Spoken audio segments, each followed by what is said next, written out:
This is a memorial to some of the Israeli soldiers who were killed on the unforgiving terrain of the Golan Heights. For Israel, this would be the most difficult part of the Six-Day War. The Golan Heights are covered with big basalt boulders, big volcanic boulders. They're naturally occurring tank traps. How did the Israelis overcome such obstacles? Intelligence had revealed exactly where the most difficult terrain lay. So a route of attack was chosen to both avoid the tank traps and surprise the Syrians. The concept was to use such a path to penetrate in between the Syrian positions and to attack all three lines of defense simultaneously. Many Israeli armored vehicles advanced down this very track, but then disastrously took a wrong turning. One battalion, the battalion of 8th Armor Brigade, lose from 26 tanks, 24 tanks. They had 13 killed in action and about 33 wounded. After 4 days of astonishing success, the war was now proving very costly for Israel. One of the most difficult objectives was Tel Fahir Bunker, a bewildering complex of concrete-covered trenches, bristling with heavily armed Syrian soldiers determined to hold out. How did the Israelis manage to take such a strong defensive position? A particular kind of weapon would come to the fore. The submachine gun was one of the all-round useful weapons of the Second World War. It provides a lot of firepower in close quarters, and sometimes that's just what you need. So impressed were the Israelis with this weapon that they invented their own version, the Uzi 9mm. In the Tel Fahir bunker, this submachine gun would come up against the legendary Kalashnikov, the AK-47. Both of them will fire around about 600 rounds a minute, which is 10 a second. Both of them will hold anything between 20 to 30 rounds. How do these weapons compare in an accuracy test?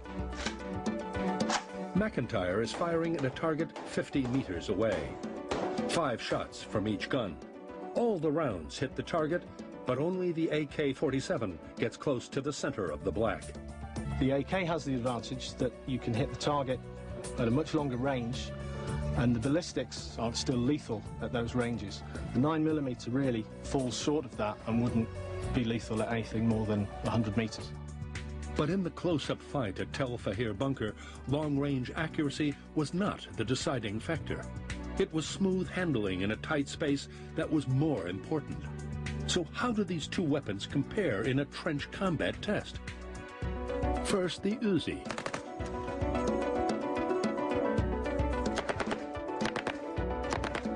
It's easy to use and quick to reload.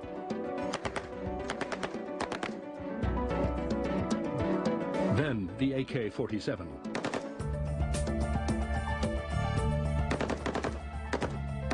It's powerful but slower to bring to bear than the Uzi, and reloading is not the same smooth process.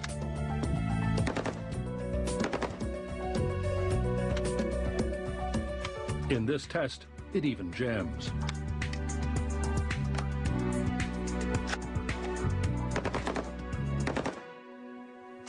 The Uzi is much better in confined spaces, much more pointable. This is much more like a traditional rifle. The AK requires a much kind of longer physical stance, whereas the Uzi can be used much easier close into the body. The ergonomics of the Uzi are much better. It has this design where hand naturally finds hand in case of a magazine change. That process is a lot more complicated on the AK because there is a lever here, which has to be pushed forwards. The magazine then has to come out. It's a very awkward action. It's far less intuitive to change the magazine on this than it would on the Uzi. It's a small weapon, it's a handy weapon. In the close quarters of a trench, when turning around with some great big long accurate rifle is not an option, Uzi's a nice little fella to have with you. Inside the Tel Fahir bunker, and many others like it on the Golan, the Uzi could have been the factor that gave the Israelis the edge. By the morning of Saturday, June 10th, the Syrians had been finally driven from their bunkers on the Golan Heights and were retreating to Damascus. The Six-Day War was over. In less than a week, Israel had defeated first Egypt, then Jordan, and finally Syria. But was this really Israel's brilliant military triumph? Or were critical mistakes by the Arab countries decisive? They didn't succeed to concentrate their forces all together against Israel. We fought each one alone. They couldn't make a real coalition and attack us all together. Though the Arab countries failed to combine their forces effectively, many soldiers in the Egyptian army believe to this day that they were not given the chance to do themselves justice in battle. They lost the war, but they not defeated, because they felt we did not fight, because no chance to fight. But this was an historic victory for Israel. Never in the history of the wars of Israel so many people achieved such a huge victory in such a short time. We had a plan, it was worked in detail, it was properly trained for, and it was superbly carried out with a lot of luck. With a lot of luck. Years of training, planning, and intelligence gathering meant that Israel was able to minimize factors that were left to chance.